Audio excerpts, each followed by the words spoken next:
अगली खबर की तरफ रुख कर रहे हैं। लखनऊ से अगली खबर आपको बताएं, जहां सपा की समीक्षा बैठक आज है। सपा आज समीक्षा करने जा रही है विधानसभा चुनाव को लेकर। ये समीक्षा बैठक होगी। विधानसभा में हारे हुए उम्मीदवारों को भी शामिल किया गया है और सपा के पार्टी कार्यालय में ये बैठक बुलाई गई है। जिला अध्यक्षों को भी पार्टी कार्यालय बुलाया गया है। तो खबर आपको बता रहे हैं लखनऊ से, जहां सपा की समीक्षा बैठक आज है। विधानसभा चुनाव को लेकर यह समीक्षा बैठक होगी। विधानसभा में हारे हुए उम्मीदवारों को भी समीक्षा बैठक में मौजूद रहने को कहा गया है। तो किस तरह से समीक्षा बैठक होगी और इस बैठक से क्या सपा करना चाहती है, क्योंकि देखिए बैठकें तमाम होती हैं और कई महत्वपूर्ण बैठकें इसलिए भी ज़रूरी होती हैं ताकि कार्यकर्ताओं में जान फूंकी जा सके। आने वाले समय में जो भी कोई स्पेशल इलेक्शन है या फिर कोई भी ऐसा मूवमेंट करने जा रही है कोई भी पार्टी, तो उसको लेकर भी बैठकें होती हैं।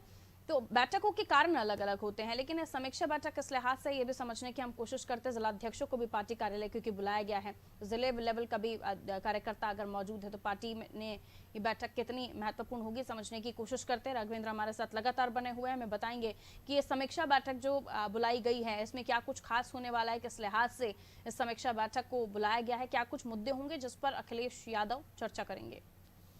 किसी भी संगठन के लिए पारुल, ये जो बैठकें होती हैं बहुत महत्वपूर्ण होती हैं। ये बैठकें ही वो आधार होती हैं जो भविष्य की रणनीति को तय करती हैं। निश्चित तौर से पूर्व मुख्यमंत्री अखिलेश यादव जो अपने पार्टी के इस समय राष्ट्रीय अध्यक्ष है, उन्होंने एक बैठक बुलाई है। ये बैठक महत्वपूर्ण इसलिए भी मानी जा रही है कि सामने लोकसभा का उपचुनाव है जो उत्तर प्रदेश में 2 महत्वपूर्ण सीटों पर होने जा रहा है, साथ में निकाय चुनाव है और भविष्य का जो आम चुनाव है लोकसभा 2024 का चुनाव। इन सब चुनावों को देखते हुए ये बैठक बहुत महत्वपूर्ण है।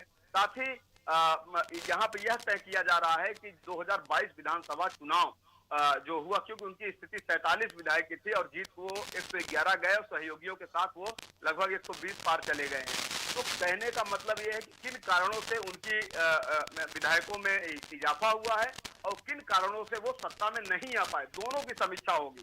जीतने की भी समीक्षा होगी जो बढ़ के विधायक हुए हैं और जो कुछ मार्जिन से हार चुके हैं उसकी भी समीक्षा होगी। निश्चित तौर से ये समीक्षा बहुत ही एक ऊर्जा का काम करती है, क्योंकि वहां पे कमियां जो होती हैं या जो अच्छे कार्य होते हैं, दोनों का एनालिसिस वहां पर होता है और इन्हीं को आधार बना के कार्यकर्ता आगे अपना एक मंत्र लेके आगे बढ़ते हैं। यहाँ पर पूरे संगठन के पदाधिकारी रहेंगे, इनके प्रदेश के उपाध्यक्ष रहेंगे, प्रदेश के महामंत्री रहेंगे, प्रदेश अध्यक्ष रहेंगे, इनके राष्ट्रीय अध्यक्ष रहेंगे, इनके राष्ट्रीय महामंत्री रहेंगे और पूरे उत्तर प्रदेश के हर जिले के जिला अध्यक्ष रहेंगे। इनके जो और भी फ्रंटल ऑर्गेनाइजेशन उसके जो भी मेन जो पदाधिकारी हैं वो यहाँ पर रहेंगे और सारे जो हारे हुए जो इनके विधायक है वो आ रहे हैं। देखिए बड़ी समीक्षा बैठक है।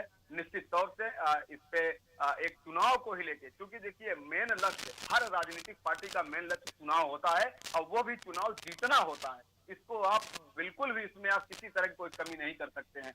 ये लक्ष्य सीधा होता है कि हर राजनीतिक दल का एक लक्ष्य होता है चुनाव और वो भी चुनाव जीतना। तो निश्चित तौर से चुनाव जीतने के लिए यह बैठक है, आगे की रणनीति बनाने के लिए यह बैठक है कि कैसे समाजवादी पार्टी एक आक्रामक रुख अख्तियार करके और जो सत्ता पक्ष है उसकी जो कमियां हैं उस कमियों को हम उजागर करके या उसके कैसे हमको मैदान में उतरना है, कैसे हमको सड़क उतरना है। क्योंकि लगातार ये आरोप लगते रहते हैं समाजवादी पार्टी के जो मुखिया हैं वो सड़कों पे नहीं उतरते हैं, वो सड़कों पे नहीं आते हैं। तो यह सब भी विषय रखा जाएगा वहां पे कि हमारा रुख क्या होगा, क्योंकि सामने महंगाई की अगर आप बात करते हैं, आप या पेपर लीक की बात करते हैं या आप वहां पे रोजगार की बात करते हैं या सुरक्षा व्यवस्था की बात करते हैं, तो सारे कमियों पर आपको आक्रामक तौर पर सड़क पर उतरना है। और निश्चित तौर से चुनाव जीतने को लेकर, सड़क पे उतरने को लेकर और अपने संगठन को मजबूत करने को लेकर, इन सब विषयों को लेकर यह महत्वपूर्ण बैठक मानी जा रही है। बिल्कुल, काफ़ी महत्वपूर्ण बैठक मानी जा रही है और तमाम दलों के लिए कोई भी अहम बैठक जब बुलाई जाती है तो वो किसी न किसी लिहाज से महत्वपूर्ण होती है। अब इसमें उनका सब्जेक्ट क्या होता है ये भी चर्चा का विषय होता है और जैसे कि आपने भी बताया। आगे लौटूंगी आपके पास दोबारा राघवेंद्र। तो देखिए सपा की आज समीक्षा बैठक है विधानसभा चुनाव को लेकर। ये समीक्षा बैठक होगी, जो हारे हुए उम्मीदवार हैं उनको भी बुलाया जाएगा। जाहिर है मंथन ये भी होगा कि जो हारे हुए उम्मीदवार है वो क्यों हारे, इस पर भी जो किसी तरह से दुरुस्त किया जा सके, कौन से वो कारण हैं उन पर काम किया जा सके।